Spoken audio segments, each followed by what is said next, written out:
अस्सलाम वालेकुम। अॼु असीं पढ़ंदासीं सिंधी जेको असांजो सब्जेक्ट आहे, टेस्ट में ईंदा जेके शयूं मेन उन्हनि जी असां सरफ़हिरिस्त ठाही आहे, इंडेक्स ठाही आहे। त इहे शयूं सिंधीअ में पुराणे पेपरनि ते बि आयूं आहिनि, असां इन्हनि ते फोकस कंदासीं। पहिरियां त सिंधी ग्रामर में पार्ट्स ऑफ स्पीच अची विया ऐं सिंधीअ जा जेके बि ॻाल्हाइण जा लफ़्ज़ आहिनि 8 उन्हनि जे बारे में तफ़सीली पढ़ंदासीं। ठीकु आहे, त कीअं सिंधी ग्रामर ठही।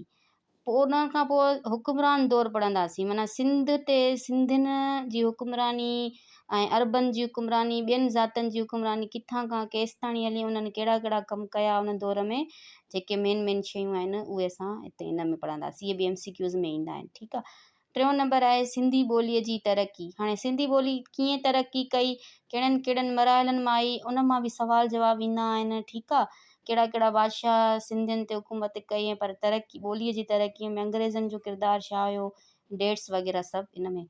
पोइ आहे जेको मेन टॉपिक जो मूं ॾिठो त टेस्टनि में घणो थो अचे, त टेस्ट में जेके सवाल आहिनि उहे शाहदुल लतीफ़ भिटाईअ जे ज़िंदगीअ जे बारे में आहिनि। त शाह साईं कॾहिं वफ़ात पाई ऐं कॾहिं उन्हनि जो जनमु थियो, मेलो कॾहिं लॻंदो आहे, उन खां अलावा कहिड़ा किताब शाह साईं पाण जोड़िया, माना उन्हनि शाइरी कई ऐं कहिड़ा ॿियनि शाइरनि सां शाह साहब ते किताब लिखिया। इहा थोरो तफ़सील सां ख़ुलासो पढ़ंदासीं त जीअं टेस्ट में 1-2 सवाल क्लियर करे सघूं।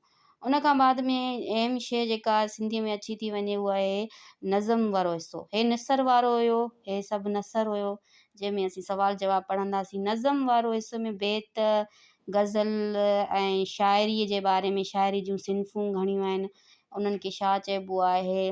ठीकु आहे, हिन जे बारे में पढ़ंदासीं। कंहिं शाइर कहिड़ी सिन्फ़ ते, कहिड़े हिन नज़मनि ते जेको आहे तब आज़माई कई।